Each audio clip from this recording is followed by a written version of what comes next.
Kasangat, ganito ba yung kanina ng motor mo? Ayan o, mahigpit, tapos pag-ikot mo naman, maluwag. Ayan o, in short, luwang at higpit. So ganito lang yung solusyon mga kasangat, huwag kang pipikit.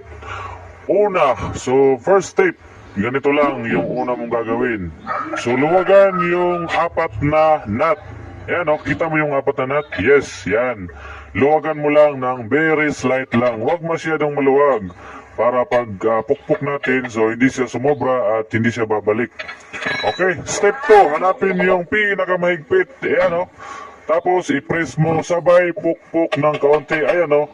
Ipukpok sa may kadina, hawag sa ulo mo. Ayan o. Tapos hanapin mo pa yung bandang may mahigpit. Ayan. So, ikot-ikot lang mga kasangat. Ayan o. Ganun lang ang buhay. Ikot-ikot lang. Okay, meron pa. Ayan, may bandang mahigpit pa.